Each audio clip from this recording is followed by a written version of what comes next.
Hello दोस्तों, स्वागत है आपका आज की वीडियो में। 2-3 दिन से बहुत ज़्यादा नेटवर्क इश्यूज़ हो रहे थे। ना कॉल आ रहा, ना कॉल जा रहा, ना कोई मैसेज अपन को ओपन कर पा रहे हैं। पता नहीं हमारे एरिया में ही इश्यूज़ हो रहा था या ऑल राजस्थान में हो रहा है, आई डोंट नो।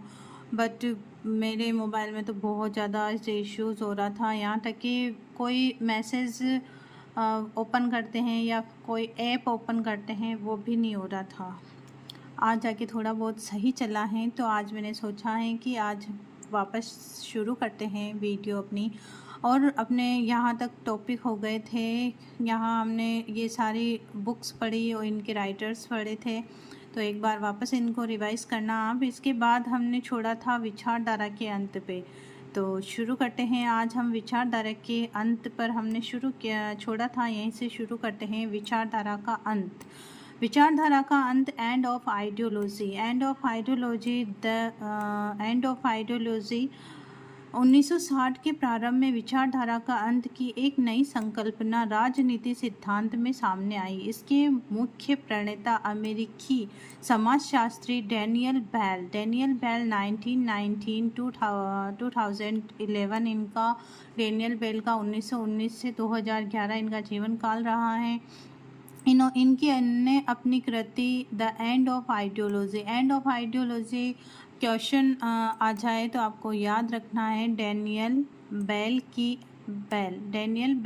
कृति है the end of ideology on the exhaustion of political ideas in the 50s 1962 में अपने आप को अर्थशास्त्र में समाजवादी, राजनीति में उदारवादी और संस्कृति में रूढ़िवादी घोषित किया है। अब यहाँ पर द एंड ऑफ आइडियोलॉजी में डैनियल ने अपने आप को, यानी उन्होंने खुद को अर्थशास्त्र में समाजवादी, राजनीति में उदारवादी और संस्कृति में रूढ़िवादी घोषित किया है। बेल का सुझाव था कि 19वीं और 20वीं सदी की शुरुआत से पुरानी भव्य मानवतावादी ग्रांड ह्यूमनिस्टिक विचारधाराएं समाप्त हो गई थी। अब बेल का सुझाव था कि 19वीं-20वीं सदी के शुरुआत से ही पुरानी भव्य मानवतावादी विचारधाराएं समाप्त हो गई थी।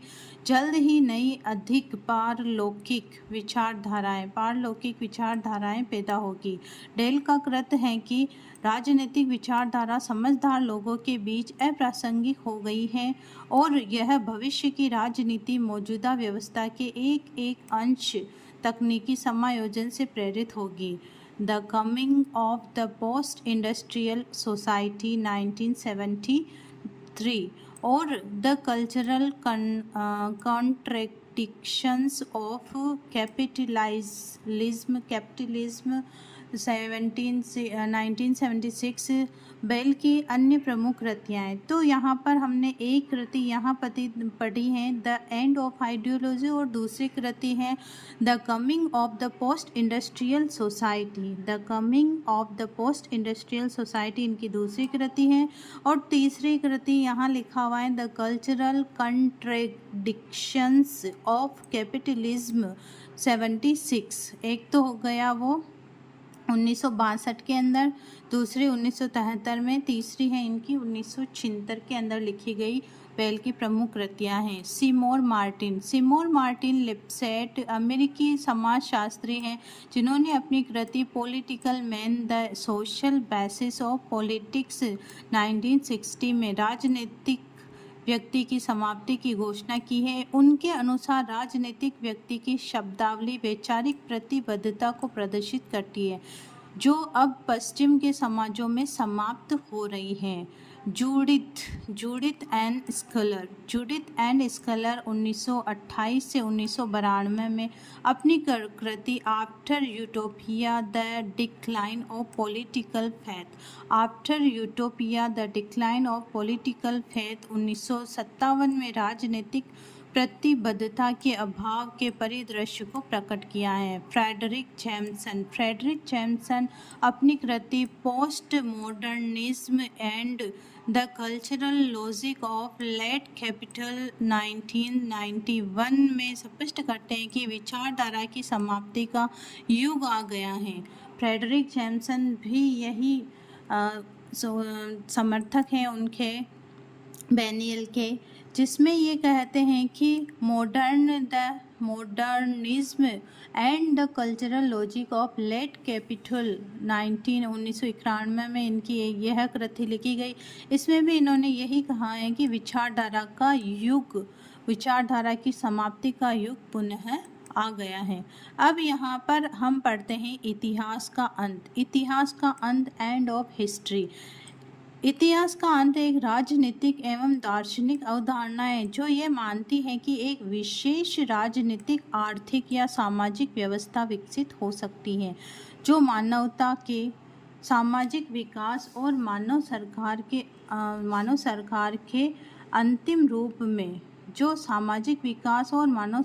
के अंतिम रूप में अंतिम बिंदु का गठन करेगी। ऐसे विद्वानों को Thomas More, Hegel, Karl Marx, Vladimir Solovyov, Alexandre Kojeve और फ्रांसीसी फुकुयामा प्रमुख हैं। इतिहास के अंत की अवधारणा के साथ समकालीन विमर्श में फ्रांसिस फुकुयामा का नाम महत्वपूर्ण है। 1989 में बर्लिन की दीवार के गिरने के महीनों पूर्व ही फुकुयामा ने एक लेख लिखा जिसका नाम द एंड ऑफ हिस्ट्री था। इस लेख को बाद में 1992 में फुकुयामा ने अपनी पुस्तक में प्रकाशित किया जिसका नाम the end of history and the last man. अब इनकी एक बुक लिखी गई जिसका नाम है फुकुयामा की the end of history and the last man में इसको प्रकाशित किया गया। फुकुयामा के विचार हीगल, मार्क्स और रूसी आवर्जन फ्रांसीसी व्याख्याकार अलेक्जेंडर कोजवे से प्रभावित हैं। फुकुयामा का मत है कि जबकि राजनीतिक उदारवाद के दो सबसे महत्वपूर्ण प्रतियोगी फासीवाद और साम्यवाद पराजित हो गए हैं, अब उदार लोकतंत्र और बाजार अर्थव्यवस्था के लिए कोई गंभीर प्रतिस्पर्धा नहीं रही है। शीत युद्ध की समाप्ति और सोवियत गुट आधारित साम्यवादी व्यवस्थाओं के पतन की इस स्थिति में फुकुयामा के कहने का सार है कि हम उस बिंदु पर खड़े हैं जहां वह मानव सभ्यता की विचारधारा के प्रति विकास का अंत हो चुका है और पश्चिमी उदारवादी लोकतंत्र सार्वभौमिकीकरण से मनुष्य जाति की सरकार का अंतिम स्वरूप बन गया है। लेकिन हैंटिगटन की सभ्यताओं का संघर्ष थीसिस और रॉबर्ट के प्लान की कृति द कमिंग अनार्की 2000 फुकुयामा के इन विचारों को नकारती है। राजनीतिक सिद्धांत के प्रमुख संप्रदाय और उनके समर्थक यहाँ तक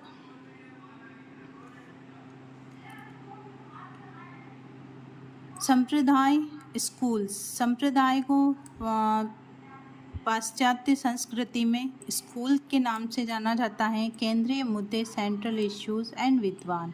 यहाँ पर हम पढ़ेंगे राजनीतिक सिद्धांत के प्रमुख संप्रदाय।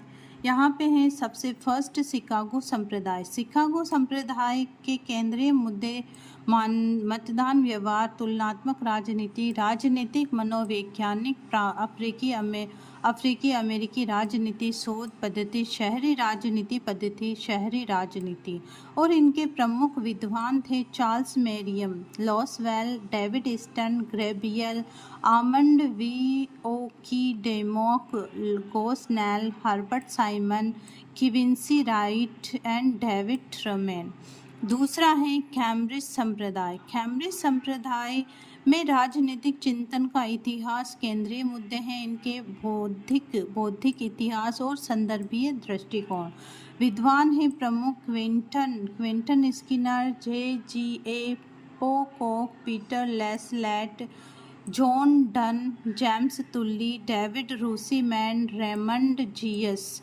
ये प्रमुख यहाँ पर मुद्दे हैं, प्रमुख यहाँ पर विद्वान हैं।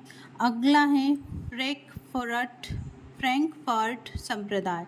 फ्रैंकफर्ट संप्रदाय सामाजिक सिद्धांत, आलोचनात्मक सिद्धांत, ये इनके केंद्रीय मुद्दे। और Max Horkheimer, Adorno, Herbert Marcuse, Friedrich Pollock and Erich Fromm, Otto Kirchheimer and F.L. Neumann, J Habermas यहाँ पर प्रमुख इसके समर्थक विद्वान हैं। अगला है वर्जीनिया संप्रदाय। वर्जीनिया संप्रदाय राजनीतिक अर्थशास्त्र, लोक चयन सिद्धांत, संवैधानिक अर्थशास्त्र, James Buchanan, Gordon Tullock and George Dennis C Mueller, यहाँ पर प्रमुख इनके विद्वान हैं। अगला है मिशिगन संप्रदाय। मिशिगन संप्रदाय मतदान चयन सिद्धांत, दलीय पहचान, यहाँ पर इनके केंद्रीय मुद्दे हैं। और विद्वान इनके प्रमुख डेविड कैंपबेल हैं, डेविड कैंपबेल। अगला है वियना संप्रदाय या सर्किल। वियना संप्रदाय या सर्किल इनके विज्ञान के एकीकरण में विकास तत्व मीमांसा का विरोध करना, मेटाफिजिक्स का विरोध, यहाँ पर इनके सेंट्रल इश्यूज रहे हैं। और Ludwig Wittgenstein, Karl Popper and Victor Frank, Herbert Feigl इनके समर्थक विद्वान हैं वियना संप्रदाय के। इसी तरह से आगे हम पढ़ते हैं येल संप्रदाय। येल संप्रदाय में राज्य का बहुलवादी प्रतिमान प्रमुख मुद्दा रहा है, जिसके समर्थक हैं रॉबर्ट डहल, चार्ल्स लिन एंड कार्ल टायस। आगे हम पढ़ते हैं राजनीतिक सिद्धांत में कुछ नवीन दृष्टिकोणों के उभार को भी उसके पुनरोदय में शामिल किया जाता है। ये समुदाय समर्थक हैं Michael Walzer, Michael Sandel, MacIntyre, Charles Taylor. दूसरा है उत्तर आधुनिकवाद। उत्तर आधुनिकवाद में डेरिडा, फूको, लियोटार्ड। बहुसंस्कृतिवाद में Will Kymlicka, I M Young, Bhikhu Parekh. चौथा है नारीवाद। पांचवा है पर्यावरणवाद। ये यहाँ पर प्रमुख कुछ नवीन दृष्टिकोण सिद्धांत है। नवीन दृष्टिकोण के उभार को भी उसके पुनरोदय में शामिल किया जाता है। कुछ नवीन दृष्टिकोण यहाँ पर बताए गए हैं। आगे हम पढ़ते हैं राजनीतिक सिद्धांत में प्रमुख विचार। फर्स्ट उसमें आएगा अरस्तु। अरस्तु की दृष्टि में राजनीति वह विषय है जो राज्य के व्यवस्थापकों को ज्ञान और अंतर्दृष्टि दोनों ही प्रदान करता है। उन्हें समाज की सभी कार्य विधियों को इस दृष्टि से समायोजित करने के लिए कि वे सभी सदस्यों को अच्छे जीवन की सुविधा दे सकते हैं, सक्षम बनाता है। अरस्तु ने राजनीति विषय को सर्वोच्च विज्ञान कहा है। इसी तरह से आगे हम पढ़ते हैं सेबाइन के विचार। सेबाइन के अनुसार किसी भी राजनीति सिद्धांत का जन्म एक सुनिश्चित परिस्थितियों के संदर्भ में होता है। इस कारण उसे समझने के लिए समय, स्थान, परिस्थितियों को ध्यान में रखना आवश्यक है। उसके अनुसार महान राजनीति सिद्धांतों का जन्म राजनीति और सामाजिक संकटों के गर्भ में होता है। उसके अनुसार प्रत्येक राजनीति सिद्धांत में 3 तत्व होते हैं: तथ्यात्मक, कारणात्मक और मूल्यात्मक। अगला है सेबाइन के अनुसार प्रत्येक राजनीति सिद्धांत को समझने के 2 तरीके होते हैं: सिद्धांत के रूप में समझना, घटनाओं के कारण के रूप में। सेबाइन के अनुसार राजनीति के सिद्धांत स्वयं राजनीति का हिस्सा होते हैं। आगे हम पढ़ते हैं कैटलिन के विचार। कैटलिन राजनीति में उन सभी क्रियाओं को सम्मिलित करने की चेष्टा करता है जो समाज के तत्वाधान में घटित होती रहती है। वह राजनीति सिद्धांत और समाजशास्त्र में कोई भेद नहीं मानता है। साथ ही वह राजनीति सिद्धांत में यह अपेक्षा करता है कि वह अन्य सामाजिक शास्त्रों से बहुत निकट के संबंध स्थापित करें। कैटलिन लासवेल की ही भांति शक्ति को राजनीति सिद्धांत में महत्वपूर्ण स्थान देता है। लियो स्ट्रॉस के विचार। स्ट्रॉस राजनीति सिद्धांत राजनीति दर्शन में भेद करता है, किंतु वह दोनों को ही राजनीति चिंतन का अंग मानता है। उसके अनुसार राजनीति सिद्धांत राजनीतिक घटनाओं की प्रकृति को उसके सही रूप में जानने का प्रयत्न करता है।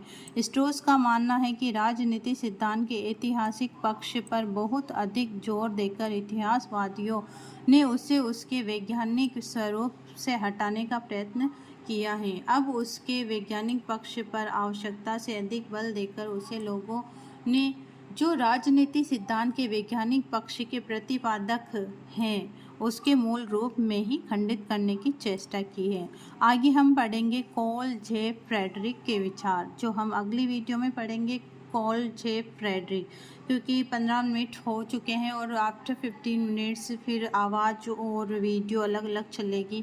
तो फ्रेडरिक के विचार और आगे जितने भी दार्शनिक हैं उनके विचार हम अगली वीडियो में लेते हैं। So bye bye, see you, take care और जुड़े रहिएगा अगली वीडियो के लिए। इस वीडियो को ज़रूर लाइक सब्सक्राइब कर दीजिएगा प्लीज़, ताकि नोटिफिकेशन आप लोगों तक पहुंच जाए। So bye bye, see you, take care.